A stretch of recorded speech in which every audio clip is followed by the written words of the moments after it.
Hi and welcome to Foundations 10 with Miss Verity. Today we're going to be looking at 1.6, volume and surface area of a sphere. So right off the hop here, the first kind of important piece is that the surface area formula for a sphere is 4 pi r squared. When we are using pi, we're not going to type in 3.14. Your calculator has a special pi button. That's what you're going to use. So it's going to give you all the decimal places. It'll give you a much more accurate number. So to start off with, the diameter of a softball is approximately 4 inches. So we know the diameter is 4 inches. Determine the surface area of the softball to the nearest square inch. So our formula for surface area is equal to 4 pi r squared. So in this case, we are given the diameter. If you remember, if you've got a circle, a diameter is all the way across. Well, our formula just talks about the radius. The radius is halfway. So that means our radius is going to be half of 4, which is 2. So surface area equals 4 times pi times 2 squared.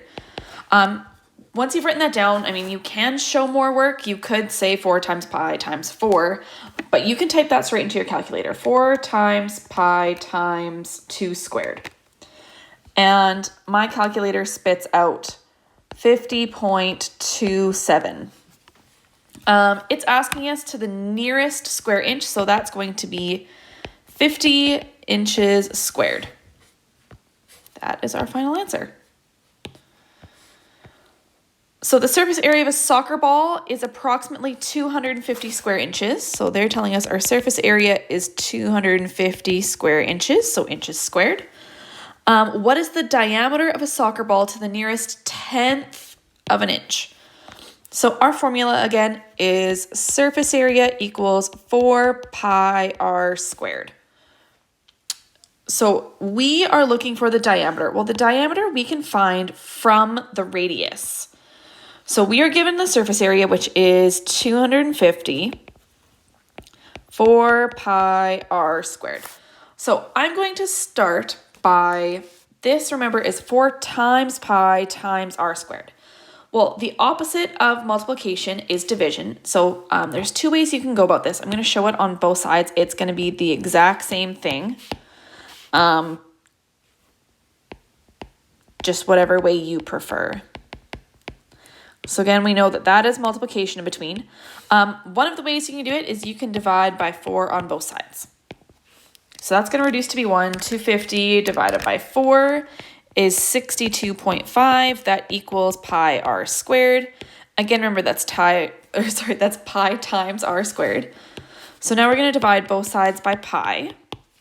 That reduces to be 1. And again, I'm going to use my pi button in my calculator. 19.894 is equal to r squared. And the opposite of squaring is square rooting. So I'm going to square root both sides. And I get 4.460. It wanted it to the nearest 1/10 of an inch. So there's my 1/10 spots. We need to check, do we need to round? And yep, we sure do. So 4.5. Actually, just kidding. We're not going to round yet because this is equal to our radius.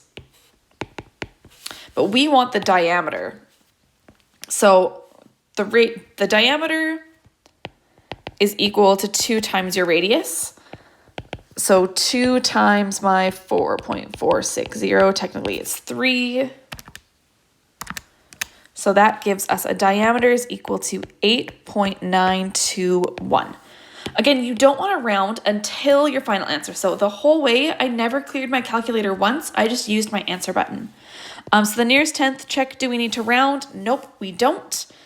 So that's going to be 8.9 inches. That's what our diameter is. The other way you could have gone about doing it is, notice on that left-hand side there, we divided by 4 and then we divided again by pi. You could actually just divide by 4 pi on both sides. So 4 divided by 4 is 1, pi divided by pi is 1. And in my calculator, I would go 250 divided by bracket 4 pi. You could do 4 times pi, same thing, close my brackets. I get 19.894 equals r squared. So Same thing, it just gets rid of one step, and I mean from there we'd square root, we'd still get our 4.460 is equal to our r, we'd still get our diameter is equal to 2 times r, and we'd still end up with that 8.9 inch answer. So that was surface area. Next we're going to look at volume of a sphere. So here our important piece of information is this is our volume formula. So 4/3 times pi times r cubed. So the moon approximates a sphere with a diameter of 2,160 miles. What is the approximate volume of the moon? So it's saying our diameter is 2,160 miles. Again, our volume formula for a sphere is 4/3 pi r cubed. So our formula involves a radius, so we want to divide our diameter by 2 and get a radius of 1,080. So that's what we're going to plug into our formula. So volume equals 4/3 pi 1080 cubed. In my calculator, what I'm going to do, I'm going to write on here because I can't specifically show you my calculator. This is how I would write it. I'm going to have a bracket 4 divided by 3 because that is 4/3 as a decimal times pi times bracket 1080 cubed. In my calculator, my cubed button, I do specifically have a cubed button. Some of you might have like a little wide the X or a little up arrow if you don't have cubed. Those also worked to use as a cubed button as well.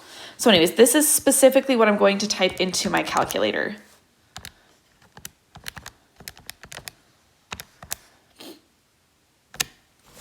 And my calculator spits out 5,276,669,286. And so that's our approximate value.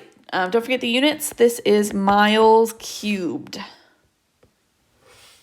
That would be our volume.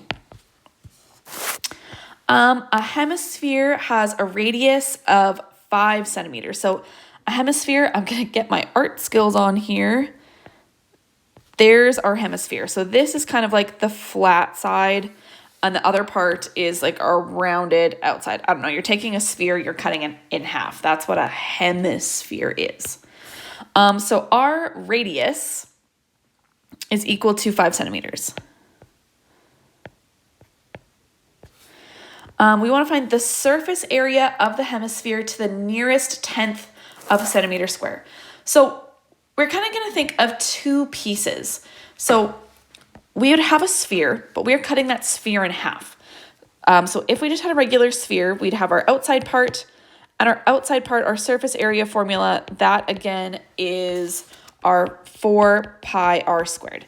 This is the outside part. I'm actually going to change colors because I can color code it better.